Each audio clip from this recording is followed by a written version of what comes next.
This is Saturday Morning Mysteries. And we're your hosts, Alexis and Grace.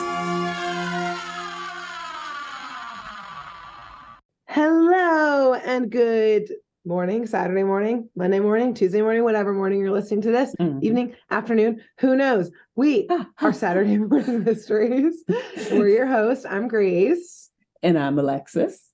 And for those who might be new, we are a crime comedy cartoon podcast where we retell classic childhood cartoons as if they were true crime episodes. We do different arcs that are roughly 8 episodes-ish each that cover one show, any episode from those shows. And currently our arc is The Wild Thornberrys, which has been a mixture of survival stories. Oh, fuck, we forgot to do What Would Kill You in my last episode. Dang it, man. All right. Well, yeah.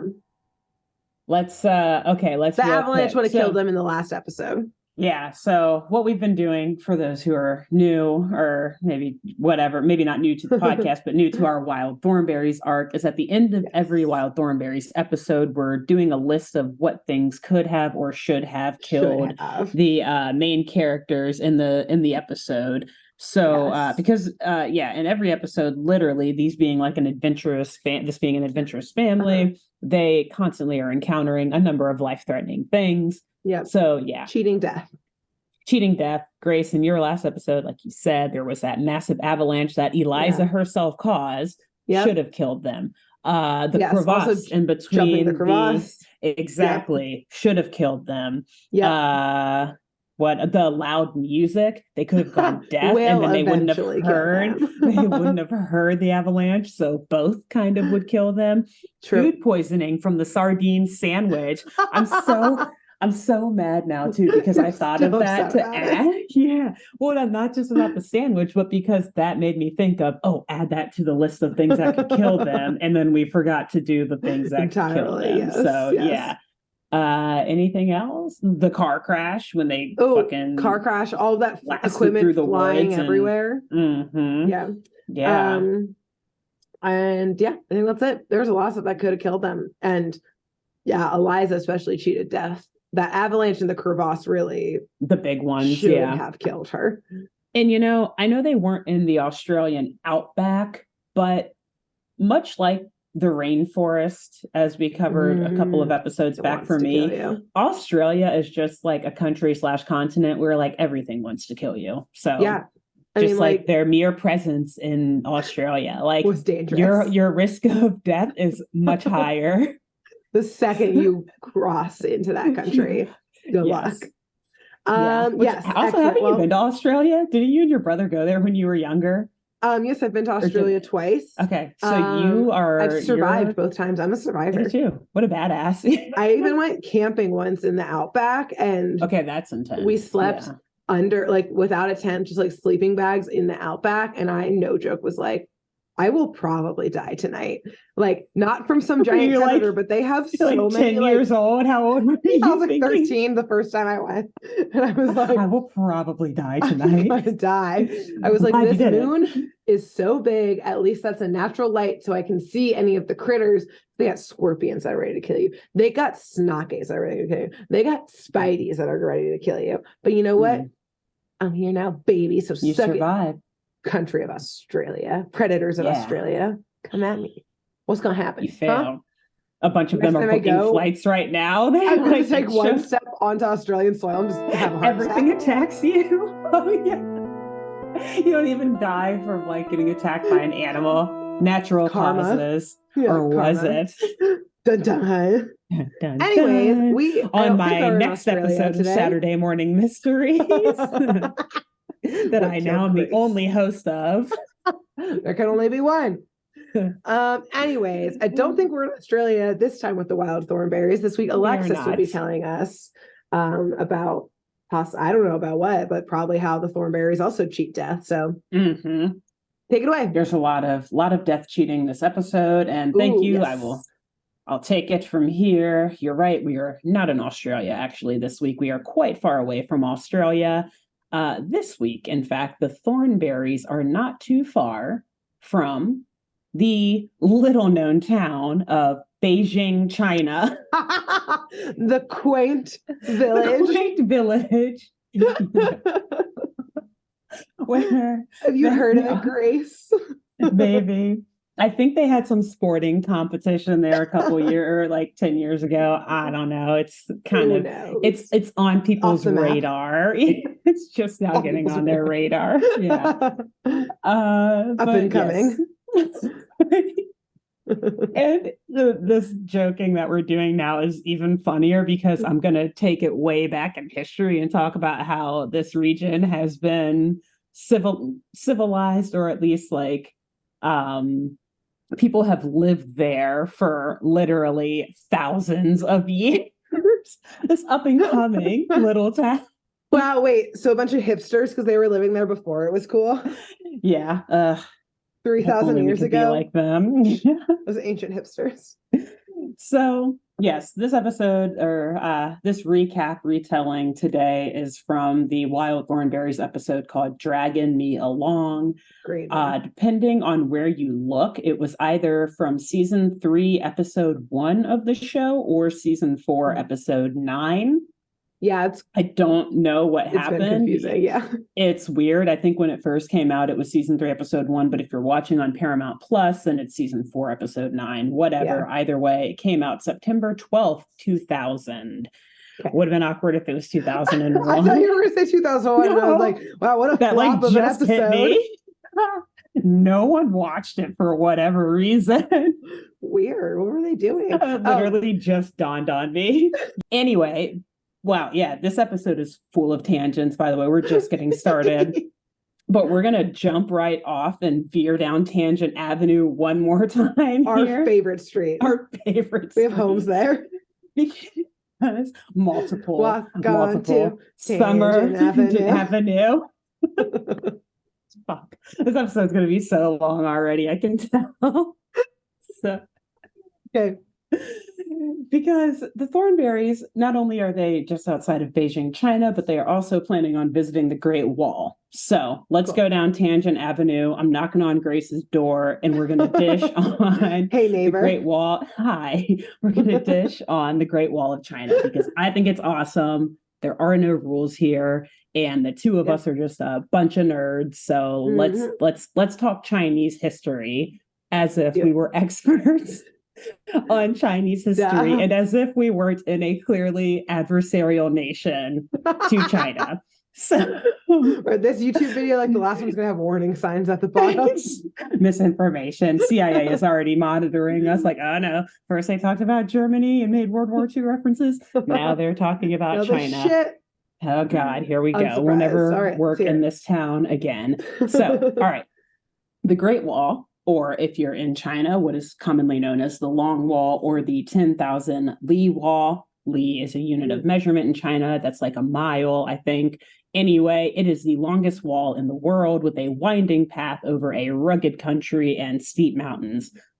And before I go on and get more in depth, I do want to say I actually did do a lot of research and reading on this, Grace, which is why it took me so long to write this script because I was watching so many videos and reading a lot of sources here other than Wikipedia. Okay. So I'm kind of proud of myself, like history.com, I'm so ready UNESCO, the Smithsonian website. What else did I look at? Like a China Heritage website. Who Seems is a little she? Sus. Who is sus?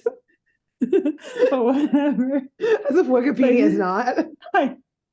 It was slightly more sus than Wikipedia in the sense that, like, I mean, it's clearly a reputable website, but but like, it kind of looks like someone may just like run out of their basement. I don't know. You know what? Power to them. But I hope they listen to the show. The information on that page aligned with all of the other sources that I found. So it checks out in one way or another. Cool. So let's get into the history here, which is not really important to the episode that much, but hey. But I care. But thank you. I want thank you. Someone has to, right? So that's why we live on Tangent Avenue. Yes. Because we care about hard-hitting facts like the history of the Great Wall. Yes. So the wall was continuously built from the 3rd century BC to 17th century AD. So like spanning over 20 centuries. So what is that, 2,000 years? right? I don't know. I don't know. Should have done that More math than first. Don't 2,000 ask me. years. Oopsies. I did not research that part. Anyway, and it was built on the northern border of China as a military defense project of successive Chinese empires. And so the wall was originally built to protect the empire from foreign nomadic invaders from the north, like the Mongolians, and to subsequently protect trade and commerce along the Silk Road, and to preserve cultural customs, because they thought that, oh, well, if these barbaric nomadic tribes are coming in and invading our country, they're going to bring in their barbaric and nomadic culture and customs with them. And as I'll get to later on, China for a very long time has had a very rich and prosperous cultural identity and heritage, particularly with the arts and with innovation. The US government does not like me saying this, but get over it. Misinformation. Misinformation. So, with a total length of, get this, 13,170 miles, aka about 5 times the length of the United States itself. The Holy Great shit. Wall, fucking massive. It was mainly built from rammed earth, stone, and wood by soldiers, prisoners / slaves, Yep. and like commoners and laborers. Whoa. And from what I read and watched, like the videos that I watched on the Great Wall, it's kind of hard to grasp the height of the structure. One, because it's so friggin' long and has so many different parts and, parts from different like dynasties, which I'll get into in a second.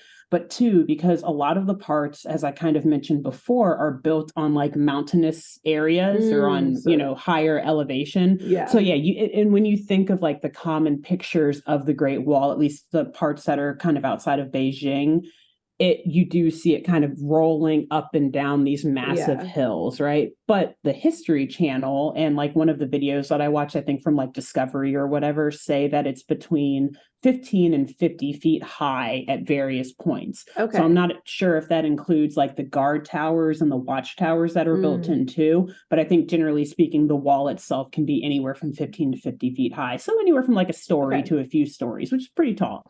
Yeah. And so also apparently I learned that there are some legends that human bones and body parts were used in the mortar that held together the bricks in the wall. I bet.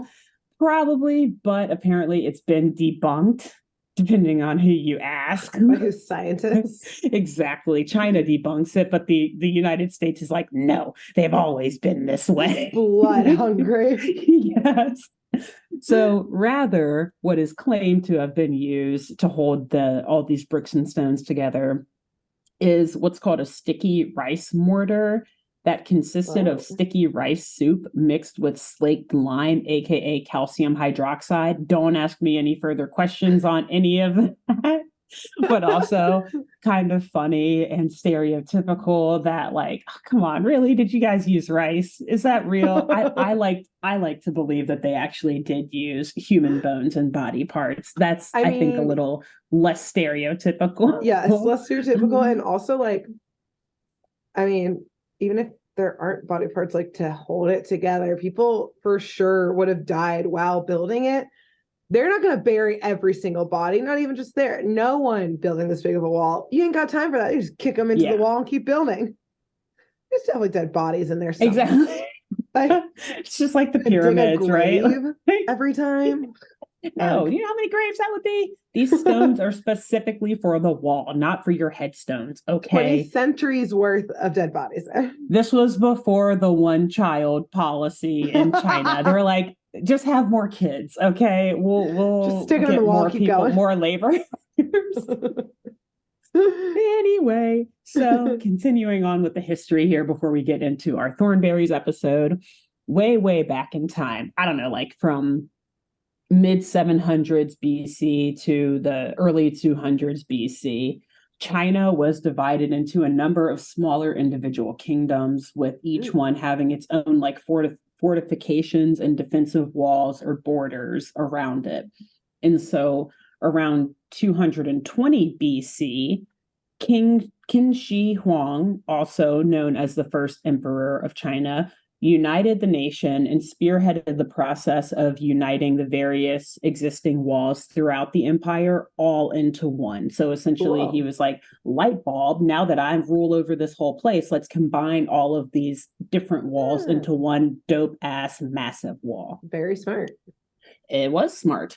And so much later down the road in 1368 BC, I believe, no, I don't know, CE is what Wikipedia says. I don't know what CE means. Is that like it? Whatever. In 1368, Zhu Wanzhang took power and he founded the Ming Dynasty, which is very famous and is known for its achievements in like the arts and in ceramics and in painting.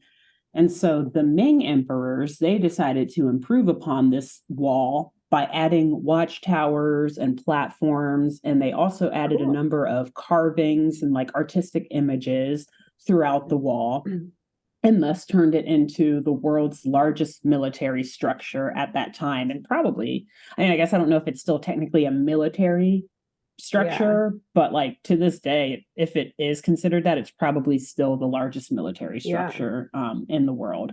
And so to this day, the best known and best preserved portions of the wall are those portions built between the 14th century and the 17th century during the Ming Dynasty.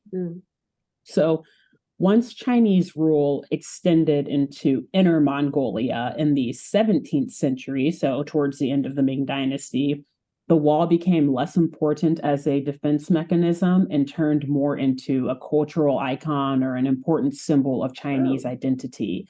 And of course, the Great Wall brings in countless visitors every year, boosting the tourism economy in China and particularly around Beijing. So also just another fun fact, but a lot of people throughout the world, including Eliza Thornberry in this episode, claim that the wall is so massive that it can be viewed from space. But all of the videos and like sources that I read and watched seem to like call into question whether this is accurate. And I think it's kind of been debunked, except I will admit that the UNESCO page on the Great Wall, like the World Heritage Foundation's page on the Great Wall, says that some portions can be viewed from the moon.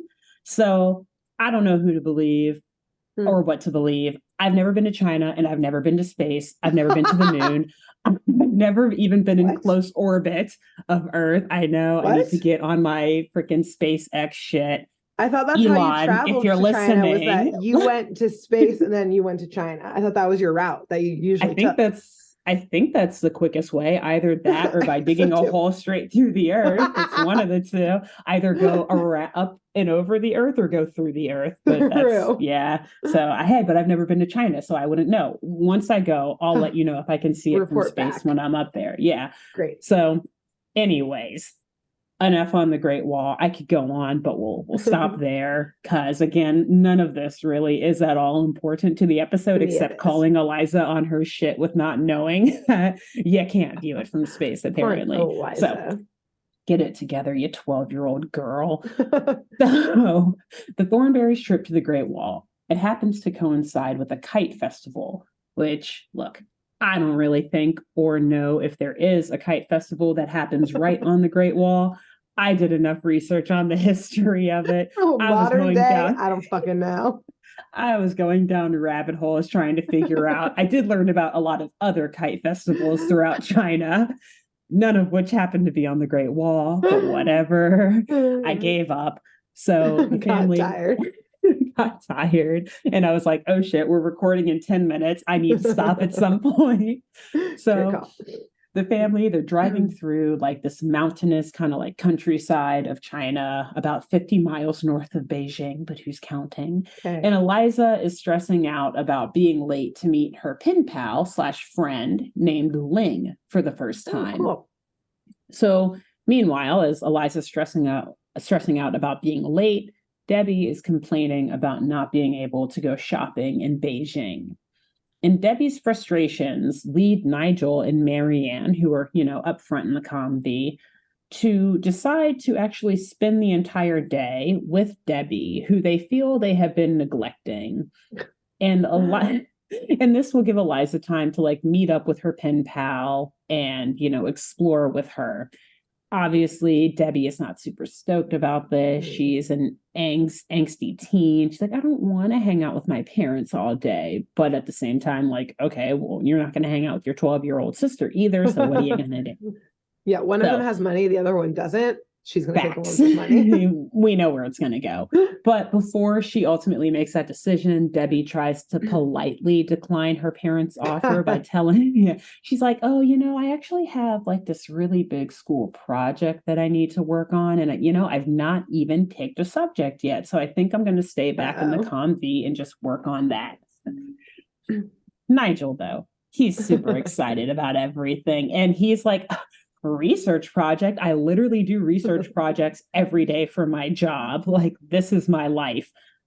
Let us help you pick a topic and help you do your project, Debbie. And Marianne jumps into like, oh my God, yes, this is perfect. This is exactly how we want to spend time with you. And Debbie's kind of like cornered into this now. Yeah. So the family, they arrive at a tourist entry point at the Great Wall. It's kind of cool, actually. You see a bunch of other like campers and RVs like parked outside, kind of like a campground. I don't know if they have this or not, whatever. Like I said, I wanted to learn about the Ming Dynasty, not about modern day. So immediately upon exiting the convy, the whole family is greeted by Ling. And Ling, she is a young, I assume also 12-year-old Chinese girl. She's got like a ponytail, straight cut bangs, a neon green like scrunchie and pants, and like a peach colored jacket. So a very loud outfit. Yeah, like let's go. And I'm glad that you said you love it, because I also just want to take a moment to acknowledge and appreciate how much I love Eliza's fit in this episode, because sometimes they will put them in different outfits, as you've noted, based on like the climate of where they're visiting. Yeah. In this episode, like, I don't think it's particularly cold or anything in Beijing. So I think they just wanted Eliza to look like she was like ready for action, because she is wearing this really dope full tracksuit. It's like blue sweats and blue hoodie. I'm sure you'll put a picture of it in there. Yeah. And so people watching on YouTube, you see how dope of a fit this is. But I'll explain it to the listeners. It's blue sweats and a blue hoodie with like these accents of a lighter blue stripe going down the side of the arms and the legs. And like a nice, like the pouch or pocket on the hoodie has like an orange stripe going through it. And she's got like matching sneakers that are like light blue and kind of like lavenderish. So clearly Eliza got to go shopping in Beijing. And Debbie did it. That's what I was thinking. Debbie like slept in or something like that, or like that's how Nigel and Marianne neglected Debbie. They like didn't wake her up to take her to the mall. Because the only reason I'm saying this is because it's a dope outfit. I would 100% 10 out of 10 rock this outfit 7 days out of the week, 9 months out of the year, just like walking around, like walking down the street. Cool I am. Exactly. So to Tangent Avenue. Me and Grayson are matching blue tracksuits. Both of us just like yes. I love it. Boom. If we ever make a music video, that's it. That's the whole thing. So anyway, Eliza, she introduces Ling to her family, but Ling is like already very familiar with them because she's read about them in all of Eliza's emails or letters or whatever. And the entire group sets off for a tour of the Great Wall, led by Ling herself. Cool. And at one point, Marianne, she notices these beautiful carvings in the wall, likely the product of the Ming Dynasty, bringing it full circle here. And she tells Debbie that she could discuss the history behind the carvings in her school report or project or whatever. And Nigel cuts in saying, or Debbie, you could do a report on the engineering history behind the Great Wall. Your hosts here, we've already done that report for you. So just you're welcome. Students listening and trying to real quick type a 500-word like short Debbie, paper on. It's rice, not bones. What else do you need to know? What else do you need to know? Stone built by like prisoners and soldiers. What else? What do you need to know? They use goats and stuff and carts. So yeah, that's the report. Boom. Carvings, Ming Dynasty, done. What next? So Anyway, yeah, these topics speak to us, right? But neither of them speak to Debbie. So she just brushes them off like, maybe I'll just like look into the retail history along the Great Wall. Of course, the shopper she is. And Nigel just is like, well, that's not very scholarly of a topic. And so we'll put a pin in that, though, because I did mention before that the wall was built to protect trade and commerce along the Silk Road. Exactly. So put a pin in that for later. Debbie's going to have a nice character arc in this episode. Okay, good. So the family, they make their way to the top of the wall. And they're taking in these beautiful sights and the heights, which of course scare the living daylights out of Darwin. He like looks down and almost falls over the edge, which like if you're at the 50-foot point, like, yeah, that would be kind of freaking scary. And he's just afraid of everything. So yeah, Debbie, Nigel, and Marianne, they go off one way to find a topic for Debbie's report, while Eliza, Ling, Darwin, and Donnie go off another way to explore like a nearby village, I think where Ling lives. And so in their quest, going back to Nigel, Marianne, and Debbie, in their quest to pick a topic for Debbie's school project, they're like, engaging a bit with the locals and tourists tourists. I feel like my mind was thinking terrorists for some reason. Tourists at the wall. The Thornberrys are the terrorists in this episode. We'll see later. So the parents are like talking about the history and the structure of the Great Wall, while Debbie is just kind of like trading a bunch of souvenirs with other travelers and local retailers nearby. She's got a pair of sandals that she trades for like a fan, and then a fan that she trades for like a cage with a lucky cricket in it, or grasshopper, because grasshoppers are considered lucky, I think, in Chinese culture. And just, it's like we see her doing this while, it is. And meanwhile, though, Marianne and Nigel are like waxing philosophic, like, oh, the stone of the Great Wall, and oh, these carvings are so beautiful and all that, as they naturally would. So meanwhile, Ling and Eliza and Donnie and Darwin, they're like riding this tandem bike through the village. There's like a basket on either side where Donnie and Darwin are sitting, and Ling and Eliza are pedaling.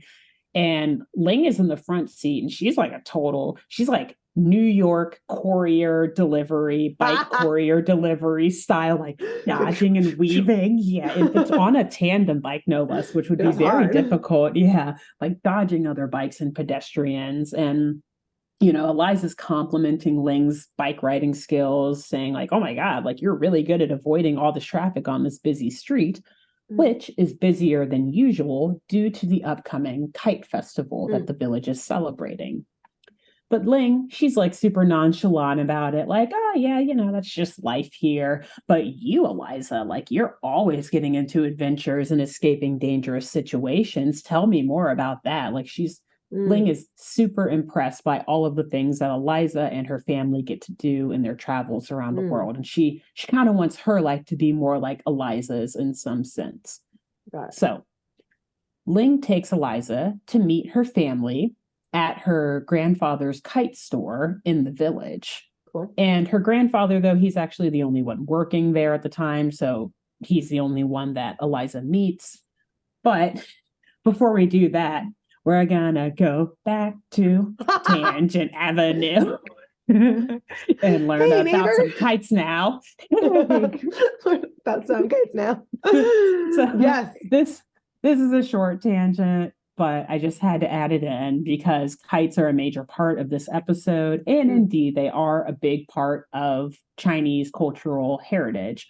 So apparently China, as a nation, takes credit for inventing the kite about 2,300 years ago. Oh. Interestingly, right before the Qi dynasty, the one that started the combining of the multiple walls throughout the empire, during what was called the Warring Period. So I guess like all these different kingdoms were not really getting along, whatever, bringing it all the one full kite circle. maker, like as like war is all around him, and he's like, Someone look into my kite.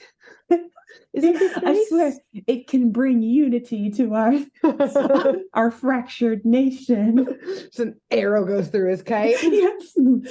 Falls, somehow explodes on impact. I don't know. So okay. Kites in China were and actually maybe this is appropriate because apparently they were originally used in intelligence and military operations. Oh shit. To measure distances. Oh. Maybe also for that, but I think mostly to like measure distances and I guess to provide information to aid like large groups of moving armies across the difficult terrain. So they may have like sent almost instead of a carrier pigeon, a carrier or a messenger pigeon, a messenger kite. So which like a kite, which is a kite. So and actually that's really the only tangent that I have on kites. Cool. So anyway, I didn't know that at all. I had no clue. I don't think I knew that they originated in China either. I knew that like China was like very innovative with them and that there are a bunch of different types of kites that are, I guess, kind of like native to Chinese culture. But I didn't know that they created them, and I did not know that they were military weapons. Yeah, that's wild. Their inception makes me really want to get into kite flying now. Be like, look how badass I am with my kite. Like daggers on the side of it. Which like in the part of the country where I am would be so stupid of a thing to do. Like you can't even fly drones in DC. Exactly. You can't fly drones like within like a 10 mile to like 20 mile or something radius of DC, both because of the federal buildings and because of the airport being like right there. So you see like a kite with like daggers. You're just getting tackled by FBI. The feds like break through my window, crash in. I'm like, my kite! Just like the original kite maker probably experienced. My kite! As a military force takes it down. When the key military just bomb that shit, or the equivalent of a bomb in the year 221 BC. So anyway, back to the wild thornberries here. Ling says that her grandfather happens to be the best kite maker in all of China, but ever the humble grandpa he is, he says that he is actually only the second best. Oh. But the unveiling of his newest kite at the festival tomorrow just might change that. Cool. So he goes and he grabs his newest kite from, behind like the storage room or whatever.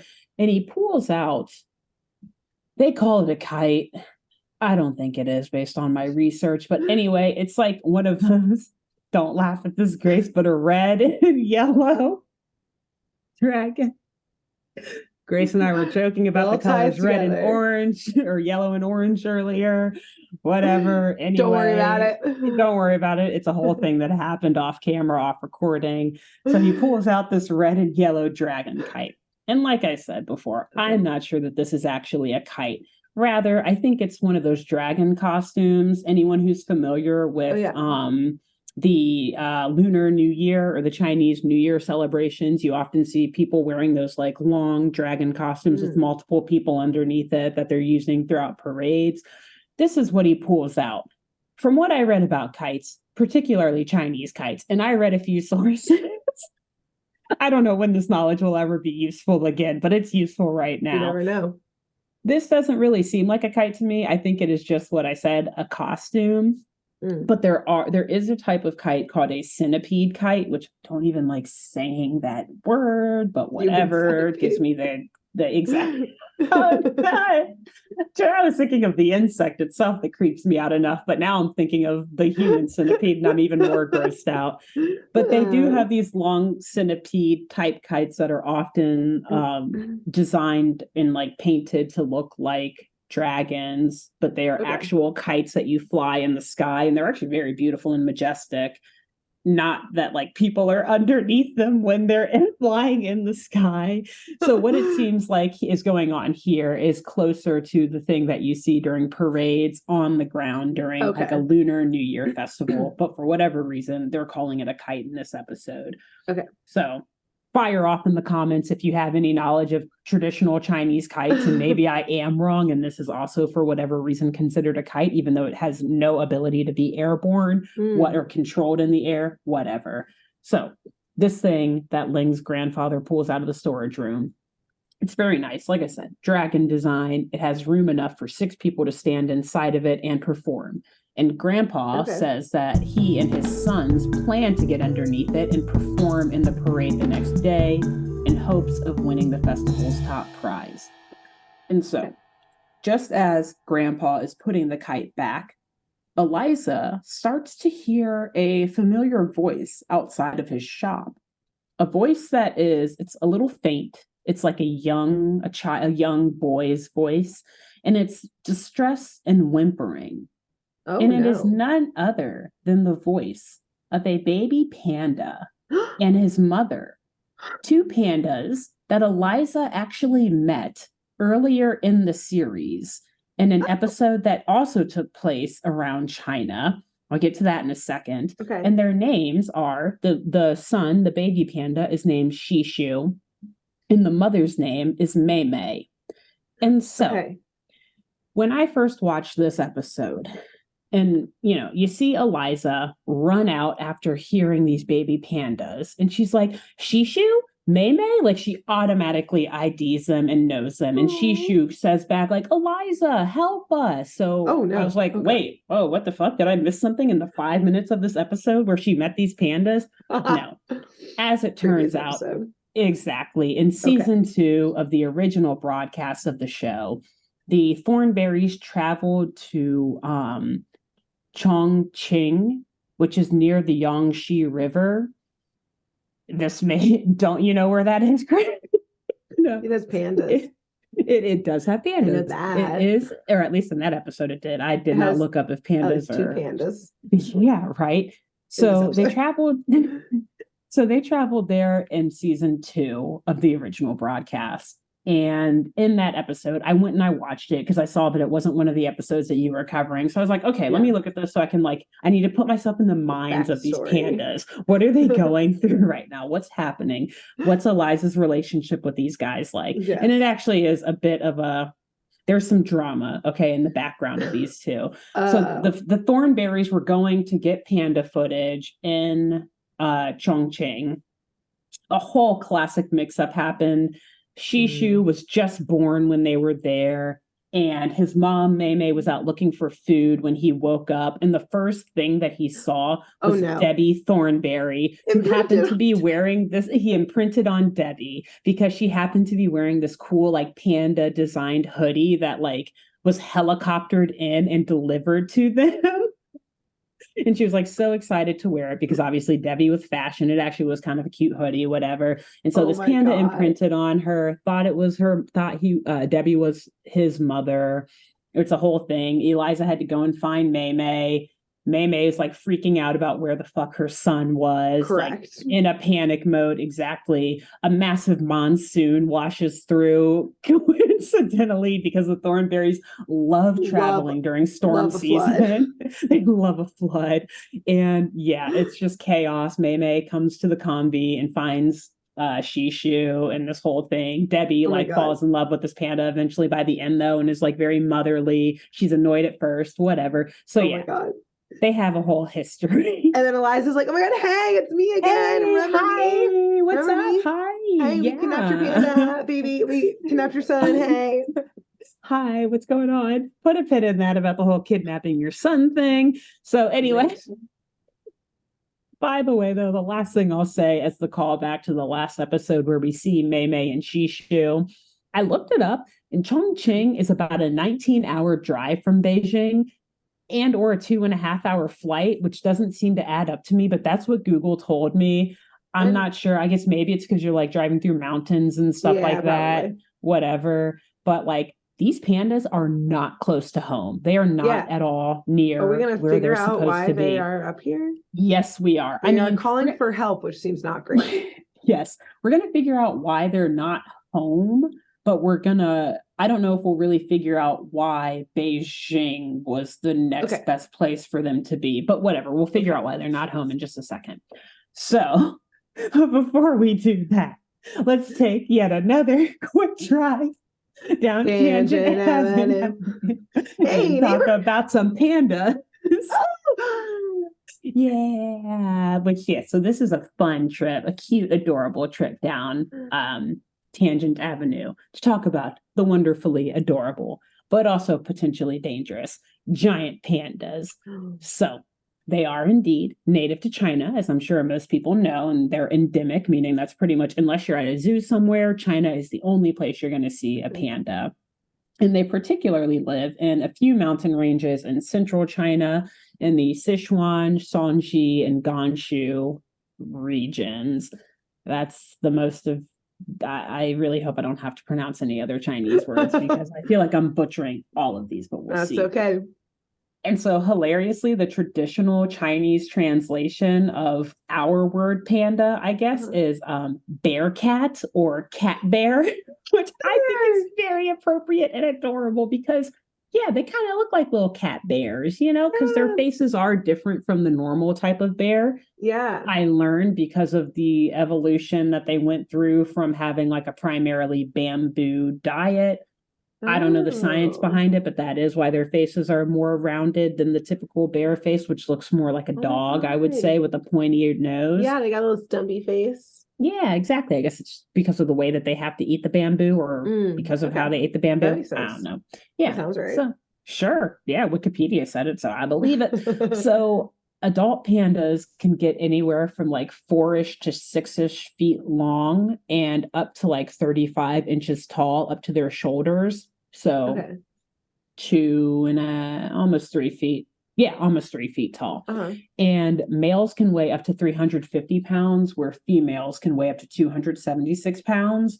And the average adult weighs about like of either gender is like 220 to 254 pounds. So pretty big. I guess not as big though as I was thinking they were. Yeah, they were way bigger, to be honest. That's practically human size, right? So 4 to 6 feet long, 220 to 254. That's like a big man, but also only like 3 feet tall. So yeah, I always imagine them I guess that's when they're on all fours, when they're 3 feet tall. Yeah, they're like up to the shoulders. Yeah. So if they're sitting, then they're probably exactly. So yeah, I always thought that they were bigger than that. Maybe it's just I don't know. Maybe they look bigger when you see them in the zoo for whatever reason, because there's not like their natural habitat around them. Whatever. Questionable topic for another day. So anyway, as I mentioned before, the panda diet, they mostly eat bamboo because they're mostly herbivorous. But interestingly, they have a digestive system of a carnivore. So again, I'm not a scientist, but this essentially means that they don't get a lot of energy or protein from bamboo. And that means that they have to eat as much as 20 to 31 pounds of bamboo shoots a day to compensate for the limited energy content. Yeah. Food, they're like, we're doubling down on We're just going to double down on the bamboo. They're like, we could eat something else to get more energy than this bamboo is giving us, but we don't have enough energy to find something. Vicious cycle. Vicious cycle these pandas are in. Yes. Oh my God. And so, yes. And so as a result, this is even wilder, from eating 20 to 31 pounds of bamboo a day, which the shoot of bamboo is pretty protein rich, but also I imagine pretty fucking fibrous. Yeah. Pandas shit up to 40 times a day. So they just don't stop. Near 2 times. They don't stop. They just poop like 2 times every hour. They eat and just like least. Poop. Could you imagine? On one hand, I feel like, wow, the relief, like my intestines would feel great. But on the other hand, no, my intestines would feel horrible from constantly having to poop all day. See, what I'm picturing is actually like, wow, we're in like a bamboo safari. I get to finally see a majestic like panda in the wild, and just the whole time you're just walking in poop. It just must be everywhere. Like that's how you know you're getting closer. It has to be everywhere. It becomes mounds of poop. Yeah. You're just walking around and in all and it's day. Like, it just must smell so bad, but you always know where they are. Yeah, I didn't even think about that. Yeah, I was thinking from like walking upon this scene and just being like, well, here's a colony of poop. Oh, and the panda. Cool. The poop outweighs the pandas like dramatically. Probably. I honestly did not even think about that. Yeah, because like there aren't that many pandas, and like pandas are for the most part all in the same area. So like, those areas where the pandas are is just like laden with poop. Poop laden. Poop laden jungles of China. Laden bamboo forest. So the giant panda typically lives like naturally for about 20 years. But interestingly enough, there was recently a female panda named Gia, who was the oldest known panda ever in captivity. She was born in 1978 and died in October of 2016, aged 38 years. Holy That's shit. pretty impressive. Yeah, that panda was like 8 years older than us. Yeah, that doubled the lifespan of an average panda. Basically. Damn near. Yeah. Whoa, cool. And this was a panda in captivity too. So that's not even wild. A panda in its natural habitat. So imagine, actually, I'm not sure. And you know what? I'm not the person to have this ethical argument or whatever, but like, it makes me wonder if she would have lived longer in the wild, but maybe not. I don't know. She must have been at like the San Diego Zoo is like an incredible zoo that does a ton of conservation. So she must have been at like one of the best ones.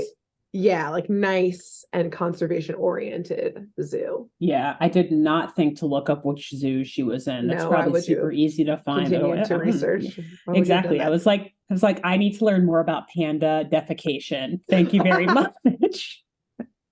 Yeah, here, Gigi. Yeah, cool. 38 years old. But how many times a day did she poop, though? That's 38 years of pooping, 40 times a day for 365 days a year.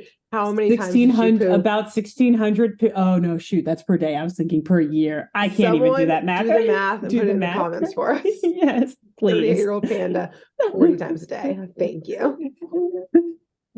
So, as a result of farming and deforestation and other development, the giant panda, unfortunately, has been driven out of the lowland areas where it once lived and is now considered a conservation-reliant vulnerable species. So, like you said, thank goodness for organizations like the San Diego Zoo, like Toss, the Cincinnati Zoo and Botanical Gardens, some of the zoos around at least America. Obviously, there are many others around the world that are very, very good with conservation and treat the animals very well, because that is the point, unfortunately, where we are with pandas, where we've got to rely on conservation to keep them around.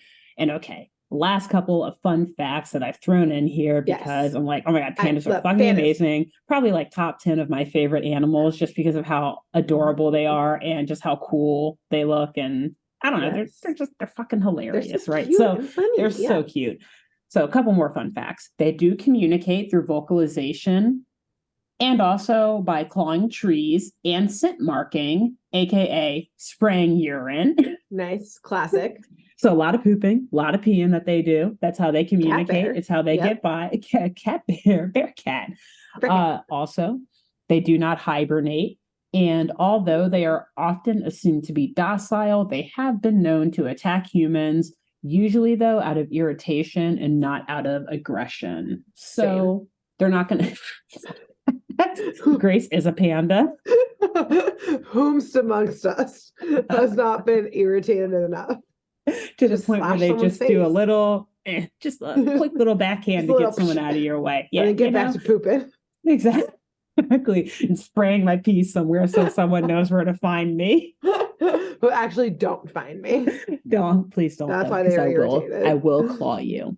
So, anyways, these pandas in today's episode, Shishu, the little baby panda, and his mother Mei, they are in a cage at present moment on wheels that's attached to this pickup truck. I know, very sad. And this pickup truck is making its way down the streets of this village.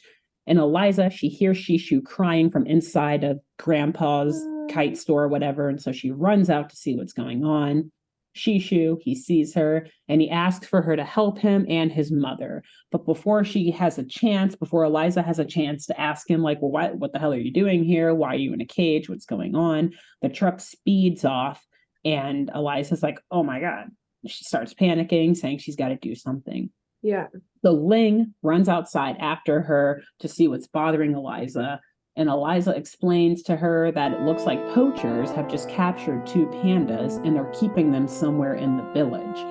And Ling is concerned as well because she's like, I've never ever seen pandas in this village, let alone outside of the nearest preserve. So yeah, you're right. Like something must be going on here.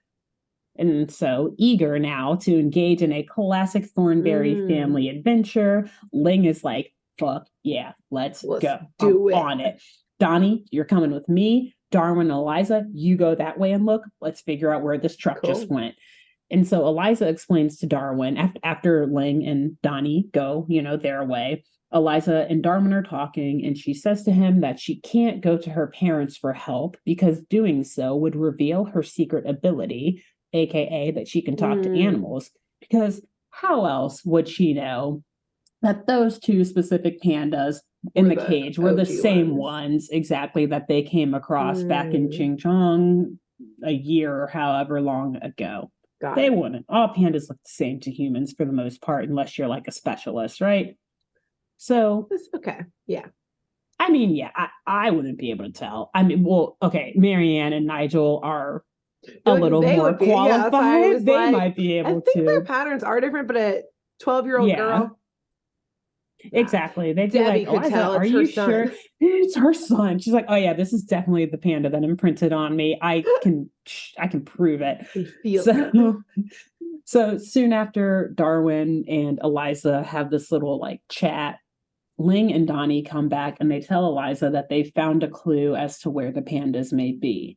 And so they lead Eliza and Darwin to an alleyway, kind of sketchy, but whatever, where they see just like a fresh piece of bamboo sitting out on the ground. And they're like, okay, boom, this probably fell off the truck. Like bamboo isn't just like in this village, around here. So it probably fell off that truck.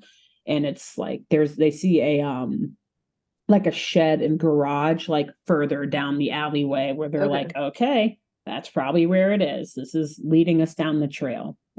And indeed, soon after they walk to that truck or that shed, that shack that's down that alleyway and off a little main road, they like kind of peek in through the door and they do see Shishu and Mei Mei still in the cage inside of there.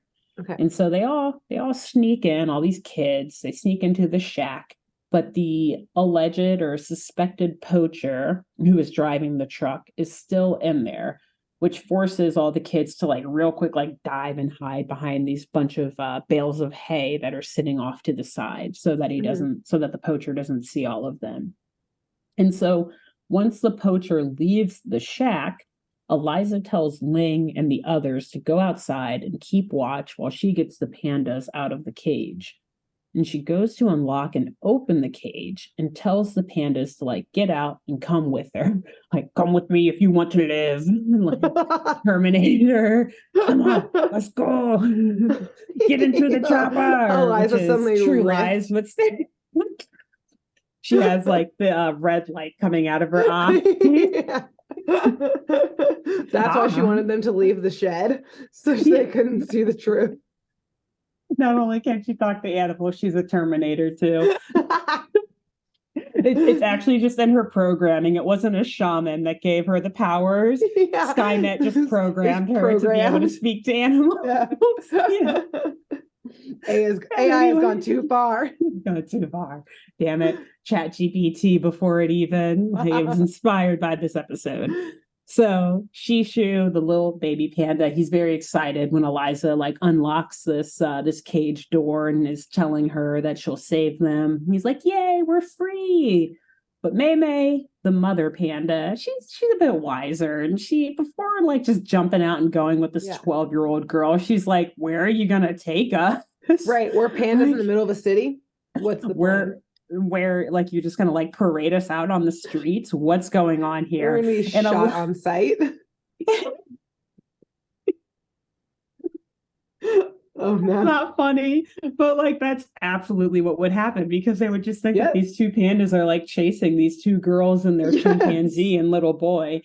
So Eliza realizes like, shit, yeah, you're right. did not think that through. Like, No. okay, you're right. I'm not really sure where I'm going to take you, but I promise it'll be somewhere safe. Girl, are you even from here? Yes, you don't know where you are. You don't know where you are. So May, she knows this. She knows Eliza's not Chinese. She shuts that shit down real quick. Like, I've dealt with the Thornberrys before. You stole my son. Okay.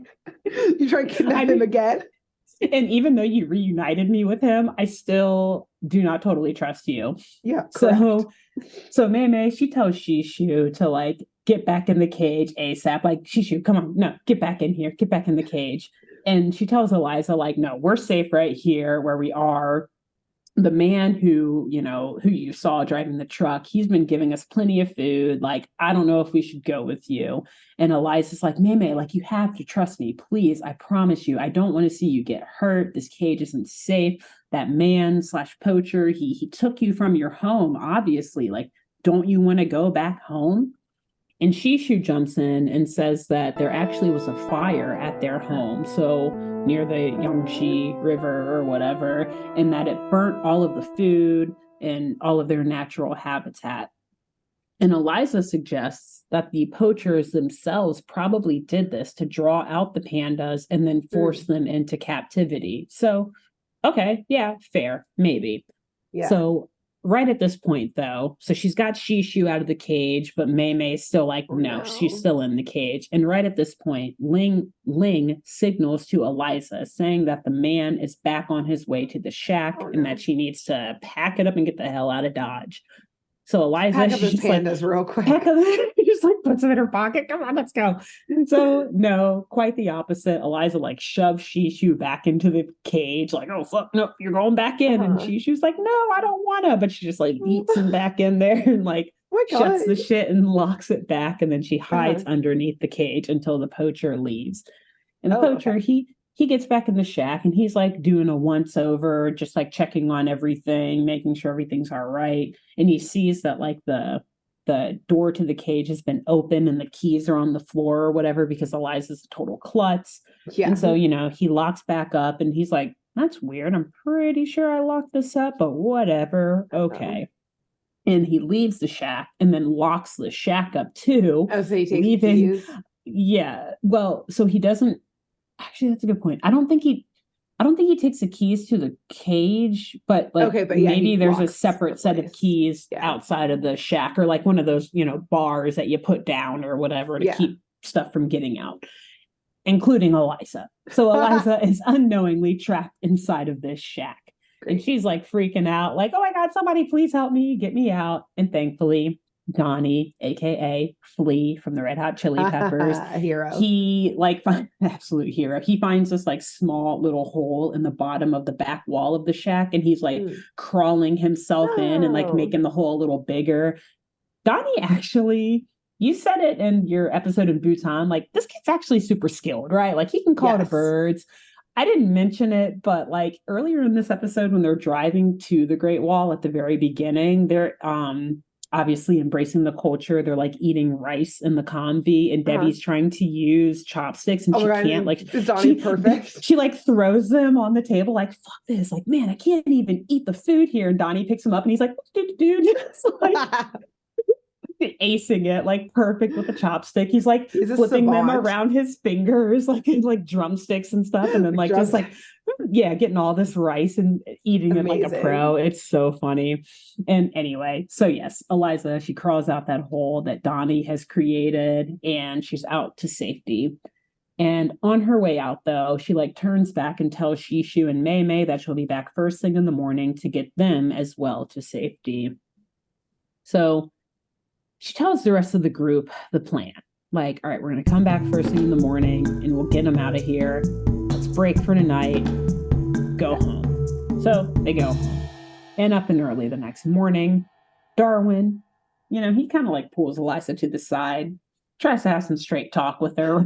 He's like, Eliza, much like we said earlier, Grace, you can't just release the pandas into the village. Yeah. What's the plan here, girl? What is the plan? What are you gonna do? Why don't you ask an authority figure to step in? Right, exactly. Like you don't have to give up your your powers. Yeah, you can just be like, I saw pandas being in a back of a truck cage into this garage. Yes, pandas are not natural to this village, nor to the even wooded areas right around this area, I don't think. So you might want to check on that. I swear I can't talk to the pandas. I'm just saying I saw some pandas. It looked weird. Something ain't right. So see something, say something. So, oh God, sorry. That just reminds me. Tangent Avenue. One of my favorite songs in Bob's Burgers is it's like, if you see something, say something. It's from TSA the musical. Sorry, somehow that song is stuck in my head. You're welcome. End of that tangent. Thank you. It's always in my head anyway, so now it's just a little bit louder. Anyway, so Eliza, she realizes Darwin's point. She agrees with him. Yeah, you're right. I know I can't just parade these pandas through the village. And so she says instead that she's trying to convince her parents, or that she will try to convince her parents, to drive out near the shack where the pandas are, and to have them accidentally come across these pandas, and thus convince her parents to jump into action to see that the pandas are, taken somewhere safe. How she's going to convince them to drive out near the shack and then to be like, okay, now that we're by the shack, let's see what's inside. Down this alleyway that the combi definitely can't fit down because it's an alleyway. It's an RV. Okay. Murder mystery initiated. Here we go. Yeah.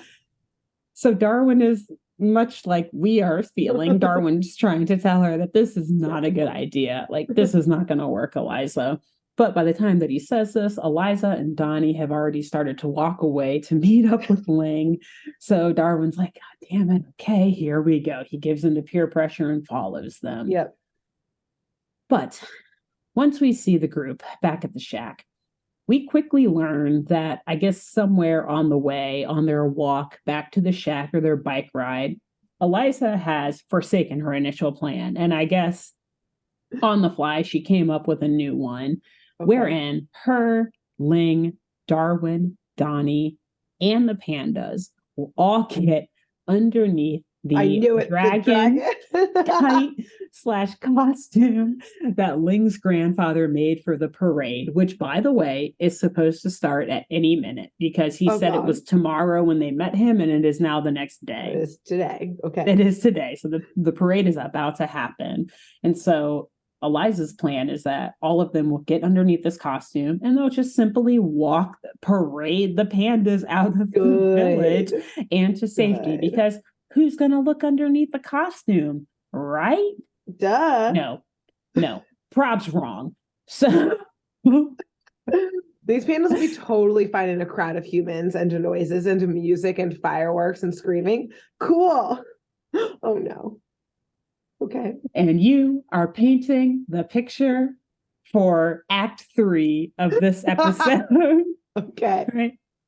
So, but before I get to the parade itself, let me just say, Ling naturally is very worried about this plan because she knows how important this kite or this, this costume, whatever you want to call it, is to her grandfather and her entire family. And so, they're hiding outside of this shack.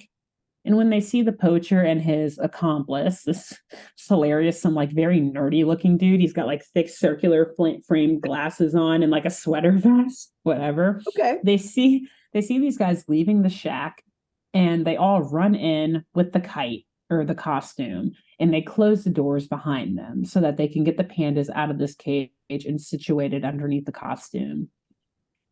And they leave the shack and they're making their way through the village under this dragon costume. In costume, including the pandas. Everyone's in costume. Everyone. You've got Donnie, Eliza, all of them in the costume.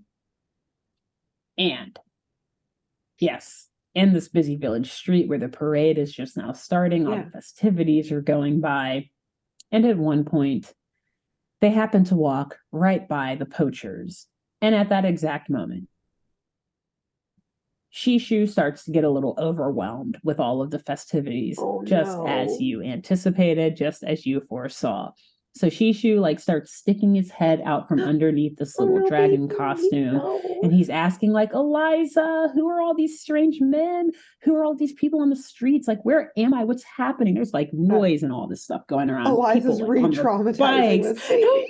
I know. He's like, not only have I lost my mother before, but now I'm just like, I'm so scared I'm going to get trampled or I'm going to get shot. I don't know what's going to happen. No. And of course, right as Shishu has his head popped out and is like squeaking and whimpering out of fear, the poacher happens to look over and immediately sees Shishu's little baby panda head sticking out from underneath the costume and immediately yells for them to stop, realizing that some randos have just stolen his stolen pandas. So naturally, the gang books it, right? Like they fucking start running. Eliza just picks up Shishu and like everyone else is running, except since Mei is a female adult, so probably like 250 pounds. Yeah. She just sits there. Mei is like, I'm not leaving. Like, yeah, I was gonna say to someone, actually, I thought someone's gonna try and ride her. Go, Mei, go. Onward. Hi ho, Silver, away. Hi ho, Mei, away. Away. And so no, Mei just sits there. She stands back and lets the poachers take her. And Eliza, like I said, she picks up Shishu and starts running with them, while the rest of the gang is like still running underneath and getting tangled up in this dragon costume.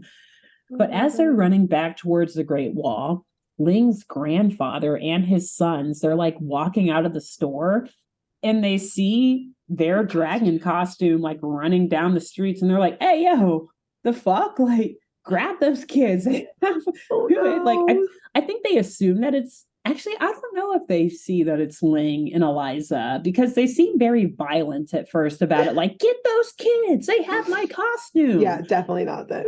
Oh, yeah. God. And so the gang, they're all at this point, Eliza has like shuffled her way back underneath the costume and they decide to run up the stairs, up the Great Wall. And they're like plowing through the festival and the crowds, trying to escape the poachers and Ling's family. Are the poachers following them? Yeah. So it's actually funny. There's this one like shot. Back. Okay, yeah. So one of them does stay back with Mei, and the other poacher, the original one who was like driving the truck at the beginning, is the one following them. So the nerdy guy stays back with Mei, and the other guy who I didn't describe, he's like a Chinese guy with he's got like a green like adventure vest on and stuff and like khakis or whatever. Which I don't know, typical poacher wear. I'm sorry, real quick, but that also means that this poacher who's going after them, I mean, yeah, he's like, I want to get the baby panda back, but he's also like, you're about to get caught because now you're just a giant panda in the middle of the street. I'm leaving the nerd behind to be the one who gets caught because you can't. What's their plan? Are they just going to walk it back to the shack now? I guess. In the middle of a parade? Yeah, you now know, there's just a panda. It's an animatronic. It's actively pooping. It's not a robot. That's robotic poop. It's all. It's for the festival. Shut up and run. Run, Mei, run. The nerdy accomplice gets on Mei's back. Away, Mei, away. She just sits down again. Yeah. It's like eating bamboo. Yeah. But go on. I was just confused. Okay. Yes. And, you know, put a pin in all of this because I sure will. If it's not wild already, I'm going to tell you what, this episode gets even wilder in my last couple of pages here of my script. Okay. So, the family, or not the family, sorry, the gang of children and Shishu are like dodging the crowd, pushing through the festival goers. And they get back up to the top of the Great Wall.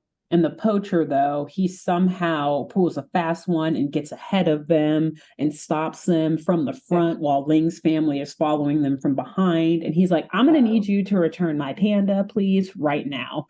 But just as he says this, the parade, it's not just on the streets of this village, it's actually on the Great Wall too. Like you've got like dancers and like parade floats. Cool, actually. It is pretty cool. Pretty sure it would not happen this way, but I don't know. Like I said, I've never been to the Great Wall before, so I can't say. And my research did not prove otherwise. So The poacher actually gets knocked over by a woman dancing in the parade, and the gang is able to briefly get away. Not only because the poacher is knocked down, but because Eliza like looks over and sees this old man who's just like holding a tandem bike by him while he's like watching the parade and cheering. Ding, ding, ding. Exactly. Eliza just steals that shit. Like, I promise we'll give it back. And then like everyone hops on and like they just take off. Oh my and God. Ling is like, Is Eliza just holding the panda? So she was until at one point, it's funny that you said that. So she started by holding the panda, and then when she gets back under the costume and they run up the steps of the Great Wall, she's like, okay, Shishu, you gotta run because you're too heavy, man. She's so like, she literally says, like, you're too heavy. I can't carry you up these steps. So like she was, and now she's not. And then now he's in like the front basket with Donnie of this tandem ET. bike. Yeah. Okay, keep going. Pin in that. So they knock this old man over to get his bike. Actually, I don't think they knock him over, but dramatic effect. Let's say that they do, and they take off. And hilariously, the crowd is like loving this display of the dragon costume. Are they in the dragon costume still on the bike? They're still in the dragon costume on the bike. And Donnie, I love that you said the ET thing because he stands up in the front basket, and again saying how Donnie is just such a G, he like majestically lifts up the head of this dragon costume, so it's like floating in the wind overhead of the kids, and it looks absolutely beautiful. And Donnie's just like the head of it, like embracing it all in, like chanting as this like beautiful dragon is flowing.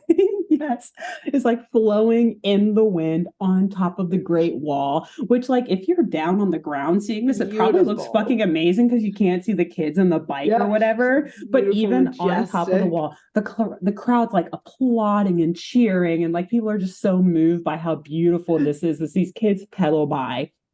There's one person below who goes, this is just a shout out for you.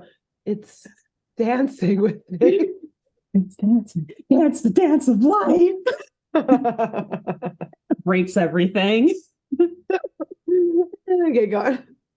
Yes. Yeah, funny story. That's probably like one of our first like inside jokes. Although I guess it wasn't really an inside joke because it's fucking Family Guy, but like, yeah, I think that was just years ago. Yeah, and it's like they took it from, was it American Beauty? Is that the one? Yes. The Leaf. What that movie's called? American Beauty. Yes. Yeah. The very creepy Kevin Spacey movie. But great movie. But yes, deep cuts. Going way back in the memory vault there. Yep. So anyway, yes, this group of kids in this dragon costume on this bike, they happen to pedal right by Debbie, Nigel, and Marianne, who are back on the wall today, continuing to find a subject for Debbie's research project. And like the three of them see the kids like zoom by on a bike, and they're like, wait, huh? And then they see an angry crowd, like an angry mob running behind them, and they're like, whoa, okay, we should follow them. Like at first they didn't think it was Eliza. And then they see the angry crowd and they're like, oh shit, that's probably Eliza. It's Eliza and Darwin and Donnie. And so the kids and, the heat in the rush of all of this, they eventually crash their bike, like trying to ride it down some stairs on the Great Wall. Okay. They are not going to return this bike to that old man, unfortunately, at this the old rate. Man's in the hospital right now. He got knocked over. They knocked him over and he fell off the wall. Just another body for the wall to take. Yep. Add his bones to the mortar. It's all good. So Nigel, once the kids crash and they're like all laid out at the bottom of the staircase, Nigel walks up and is like, what is going on here? Why are you guys not only biking, but biking on top of the Great Wall? Not only biking on top of the Great Wall, but biking on top of the Great Wall underneath a dragon kite. Not only biking on top of the Great Wall with the dragon kite, but doing so with the panda. Not only that, but doing so with the panda and an angry mob chasing after them. Like, it just compounds into ridiculousness. Like, why? Only Eliza. Only freaking Eliza and Donnie. So Eliza tells them that the man who was chasing them, who's now also like standing there because everyone was able to catch up with them. Right. Eliza's like, this man is a poacher, Dad. He's taken these animals out of their habitat and now he's going to sell them off or do whatever with them. Mm-hmm. And the man jumps in now, like, God, finally, can you give me a chance to speak, Eliza? Yeah, make he's my like, case. Yeah, he's like, you thought I was a poacher? Like, you think I'm a poacher?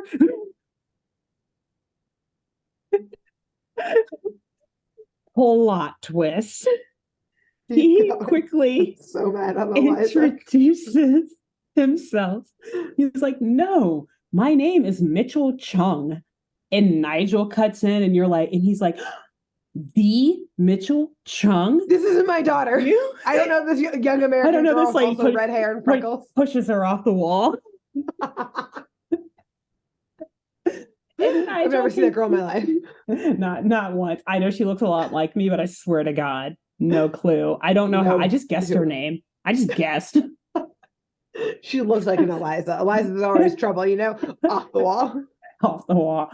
So Nigel continues saying, Mitchell Chung, you're the world's foremost authority on protecting and preserving wild pandas. Oh. And Mitchell just like closes his eyes and smiles and nods like, yeah, no big deal. Toss. Like, yeah, that indeed is me. Like, I am pretty famous for this line of work. Eliza, though, she's still not quite buying it, though, which, okay, I kind of understand because she's like, but you had them in a cage. And also, she's in this deep. She's got to hold her ground. I know. You can't give up that easily. She's going to be embarrassed. Don't worry. She's still going to be embarrassed. It doesn't matter. But yeah, you know what? If you're going to be wrong, you might as well be emphatically wrong. Like, yeah, like really lean into it. Don't give up.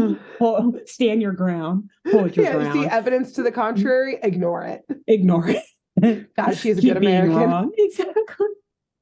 I told you, yeah, they're definitely Team USA. USA. So Eliza, though, she's still not buying it. She's like, yeah, you guys were in a cage, or you had them in a cage. If you're such a authority in preserving them, but like also, yeah, how the fuck else are you going to transport these wild pandas? Like, yes, they were in a cage. Eliza, yeah, that seems real safe. Eliza seems safe. So Mitchell responds, yes, I had him in a cage because I rescued the mother and the cub from a fire. They had no food or shelter, so I'm taking them to a nearby nature preserve. Which, again, I did not have time to look up if there are any panda nature preserves near Beijing. I'm sure that there's, at least like a zoo or something in Beijing that takes very good care of pandas. So that's probably what he's referring to. And he was just making a pit stop in this town that's only like an hour outside of Beijing, probably, because, I don't know, like, whatever. I need to clean the cage because it's full of poop. I'm not the world's leading or foremost authority on protecting and preserving wild pandas. So I don't know. That's not why you fly to China for on my bucket list. That's why I thought you were doing on all those trips. No, I was trying to get into the Olympics, damn it. At age like 15. So Eliza at this point is like, oof, yeah, okay, I'm out of arguments. To the contrary, I'm so sorry. Like, she admits that she straight up long jumped into conclusions before asking. She didn't just jump in. She fucking like long jumped into these conclusions. She was on SpaceX. Into space, launched herself into conclusions before asking for help or asking anything for that matter, either from her parents, from Mitchell Chung himself, from anyone who knows anything about pandas. And so Mitchell, seeing that no one was hurt and that the pandas are fine, he accepts her apology and says that, like, it's clear that your heart was at least in the right place. And at this point, Ling's grandfather walks up to them now. Oh, no. Because, like I said, he's caught up to them, too.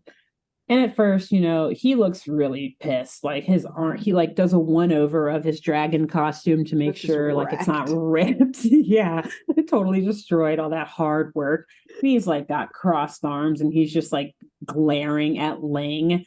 And Ling, like before Grandpa can say anything, she's like, oh my God, I'm so, so sorry. Like, I know how important this was to you. Please forgive me. And Eliza, thankfully, jumps in and she's like, I'm so sorry, dude. Like, this was actually my fault. Yeah, like I convinced Ling to steal your costume and destroy it by carrying these pandas underneath it. And she's that were already safe and totally not need my saving. Sorry. Exactly. Sorry. Like you said last episode, last week, Eliza can kind of be a dick.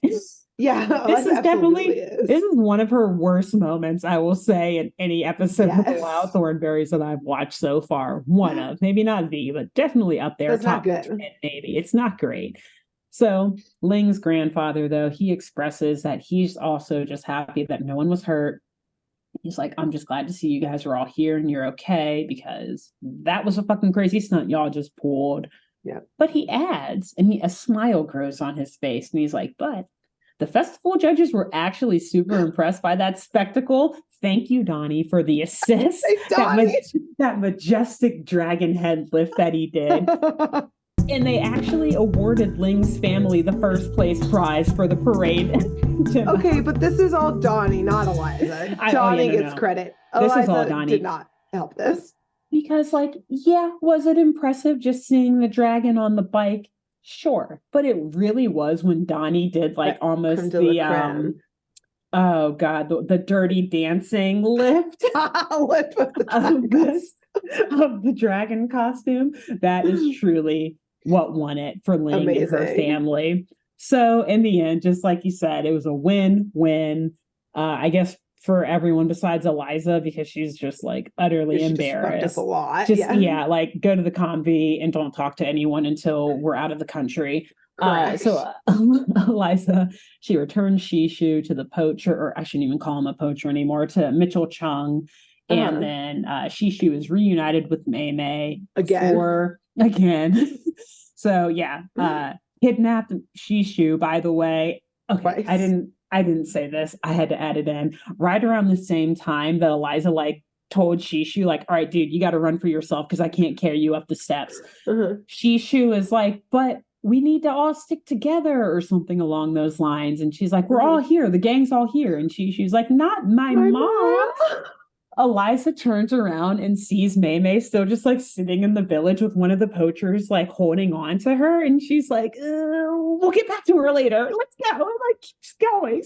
Again, Eliza tripling down. Like, so terrible. So terrible. Anyway, so is Eliza a good character? I sometimes am not sure. Okay. There's a few times where I'm like, okay, yeah, Eliza, that's cool. But I think more often than not, even in just the episodes that we've covered, and we're clearly only scratching the surface of the Wild Thornberrys episodes. She's why things are bad. Yeah, sometimes. She is always getting into trouble and is really not respectful of other cultures often for like as much animals. Or the animals themselves, for as much of like a conservationist and like a pro-animal person she seems to be. Yeah. I think it's because she's gotten so comfortable with them since she can talk to them. She's like, oh no, I know what they want. But it's just like humans, right? Like you can assume that you know what a human wants because you're a human, but like we're complex creatures. But sometimes also, we don't voice our opinions. Like, but also you need to really ask. Shishu did voice his opinion. Not my mom. And Eliza said, never mind. We're going to take you anyway. Yeah. Mei Mei voiced her opinion. I'm not leaving this cage. These men are taking care of us. And she's like, no, listen to me. I am the 12-year-old authority here. I know what's right and wrong. So anyway, yeah. So the pandas, though, they're reunited. And the conservationists, not poachers, take them off to a nearby preserve where they can be kept safe until their natural habitat is ready for them to return to. Great. Back at the Great Wall, Ling and Eliza bid adieu, and the Thornberrys take off in the convy. And that's pretty much the end. But I will also say, for some character justice or arc for Debbie, exactly. So in the end, she decides to actually do her project on trade and commerce at the Great Wall. Cool. So kind of actually a dope topic. I was like, oh, that's actually fascinating. I would love to read a paper on like the Silk Road and like protecting well, like why the capitalism even back wall then. played into it. Yeah, exactly. And Cool. so her basis for this, it kind of goes back to what I was saying earlier, that she was like noticing all the little retail shops and like souvenir stores and stuff around the wall, and how she kept making all these really cool trades. Like I think I said she started with sandals and she traded that for a fan, traded that for a grasshopper cage, and traded this and whatever and for like a bunch of stuff. And so she actually thanks her parents for helping her to find a topic of interest to her, and is like, yeah, this is like something that I really care about, and like I wouldn't have thought of it without you guys, so thanks. Which is like super sweet, because her parents, like this whole episode, they really think that they're like failing to connect with Debbie during their day together, and like right before Debbie tells them what her topic is going to be, they're like, gosh, I wish we could get through to her. She's just really not seeming excited about anything that we've showed her. And then she's like, no, like, I love you guys. And like, yes, I love spending time with you guys, but I do that every single day. So I'm sorry if I came off as a little bit cold, but thank you also for helping me figure out my assignment. And yeah, that's the end. So yeah, Debbie is the hero of this episode. Eliza is 100% the villain. Also, I was just picturing like in the moment in which like the bike has crashed. The poacher is revealing himself not to be a poacher, but a conservationist. Nigel denying knowing Eliza, most likely, et cetera, et cetera. Matt Ling all of a sudden switches to just speaking in Chinese and pretends she doesn't know English, so she can be like, I don't know what's happening here. Oh my God, what? Backs away slowly, being like, this is so crazy. Where am I? What are you guys even saying? I don't speak English. Bye. And just like runs off to the crowd. Never to be seen again. Yeah, but the Legend of Ling. Legend of Ling. But no, you're right. Eliza was the villain, and Ling definitely never answers another one of Eliza's pen pal letters. No, never. She's like, for bad news. Her adventures that she tells me, it's just the flip side. It's one side. Like a lot of history, it's about who writes it. And Eliza, left out all the parts where she was the cause of the chaos in her letters, probably to Ling. Pretty much. Yeah. She loves talking about all the time. She's like, save Darwin and escape these super dangerous situations. Leaves out the part where they were all of her own making. So Ling did not know what she was getting into. She had to see it in real life and regretted it, probably. And so we don't forget this time, shall we real quick do our little what should have killed or could have killed any of the members of the Thornberrys or any of the characters in this episode today? Yeah, this was kind of hard for that. I feel like there's a lot of danger, but not the normal danger. Yeah, I feel like, if pandas have the same like you've said they in irritation have struck humans, so like Mei Mei was probably getting fucking pissed in the cage when Eliza kept trying to kidnap her son. So I think Mei Mei was irritated and also like messing with a cub. Yes, you're asking to get your head slashed by a panda. 100%. You can hear like a tonal shift in her voice. Like when she first sees Eliza, she's like, oh, thank God you're here. And then when Eliza like pulls Shishu out of the cage, she's like, no, I'm staying here. Like she's clearly irritated. So good point. Yeah. Eliza could have and should have been mauled by Mei Mei. Yes.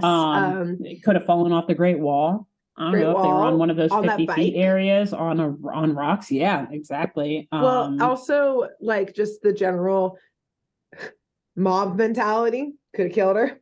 And also like mass hysteria of a dragon costume coming off and two pandas being revealed could have caused hysterics and stampeded them. And a stampede, exactly. Parade quickly turns into a stampede. Yeah. The grandfather could have killed them for ruining his life's work. He did seem mad. He seemed pissed at first. Thank God for Donnie. I think Donnie actually. So you have two heroes in this episode. You got Donnie first, and then I think Debbie second. Yes, and you only have one villain, Eliza. Thornberry. She's like at the visitor center of the nature preserve. There's like mugshots of her. Like, do not let her enter. Do not let her. She's gonna try to steal our panda. She thinks we're all poachers. Which to that end, if Mitchell Chung had actually been a poacher, then he 1000% would have killed this like Yes. random 12-year-old white girl who was trying to run Yes. off with his Well, like, pandas and honestly, taken Darwin too, even if probably. he hadn't been a poacher, if he would have caught her in the shed trying to steal the panda, he probably would have thought she was a poacher and killed her. They're teaching him so young now. Either way, Eliza's getting shot. It's like a child's army of poachers. Child poachers instead of child soldiers. Yeah. I mean, the world's a crazy place. It is. It is. So, honestly, wow, great job. Pretty sure those exist. Thank you. Thank you. Yeah. And so yet another wild episode. Sorry it was long, but I warned y'all from the jump. A lot of Tangent Avenue pit stops that we had to take. Apologize, but not really. How many times are you guys going to find yourselves just randomly pulling up the Wikipedia page on the Great Wall or on pandas? You're not. So I just read half of it to you. Exactly. Just rewatch this episode and you know almost everything you need to know about all of this. No more questions. We've answered them whatsoever. All. That's it. That's all that there is. All the research that has ever been done on pandas and the Great Wall and kites in China, I put it in this episode. So to that end, next week we'll be back with yet another episode of the Wild Thornberrys and a tale of survival. Will we? Will we not? We've got 2 more. Oh, okay. I thought you said will we. I know I said we will. I was like, I hope so, because I think I have 2 more episodes. I don't know. I might have just misheard you. We'll see at some point, everyone. Yeah, I don't know. Maybe I'll get arrested for flying a kite around the White House. Who knows? TBD. Anything could happen. But just in case, if I'm not arrested, we'll be back next week. And in the meantime, until we're back, Grace, who should the audience tell about this podcast? Okay. So here's panda deep cut that I'm pretty sure is a panda fact. Okay. So maybe I learned it during my research. I'll confirm pandas, as we know, are like very endangered and very rare, et cetera, et cetera. Mm-hmm. So in captivity, it's really important for them to obviously be breeding so we can have more pandas, but it's really hard to get pandas to actually breed with each other, especially in captivity. I don't know why, but it is. So at some zoos, people have to dress up as pandas to try to like get them ready to mate. Which I'm pretty sure is true. I'm gonna fact check it after this. Yeah, episode. I did not learn that in my reading, but it might not have gotten to that point. Yeah, it's like just really hard to it's basically they have to like try to convince them to mate with each other and like dress up like pandas. So you should tell someone who has that job at the zoo, the like panda mater, I guess. Tell them about this episode. No, we're thinking of them. And who else? Before I say who else, that makes the first episode with Shishu and Maymay even funnier because Debbie.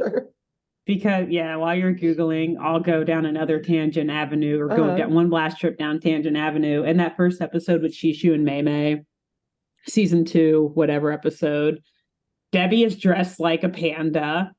And so it makes that even funnier to think that he imprinted on her and or that like if there was a male panda that happened to be in the area. Yeah. Debbie's day could have ended a lot differently than it did in that episode. Yeah, a lot of bad news bears, real quick. Legit bad news panda bears. Panda bears. And so while you're still looking that up, I'll say my who they should tell. So you said the person who has to arouse the pandas. My God, what a noble career. And it's also you have found yourselves in. Yes. Okay. Well, say that maybe before I say who they should tell on my end then. No, that's it. That like in dealing with pandas, it is. Okay. Zookeepers often have to dress up as pandas, and sometimes indeed breeding pandas is incredibly hard. Smithsonian Magazine article. Okay, I trust them. them, at least with Western thought. So, okay. After you tell that person, that panda zookeeper, tell tell someone who cultivates or grows locally bamboo. Oh, and I don't know, see if maybe they'll start shipping it to their nearby zoo if they don't already.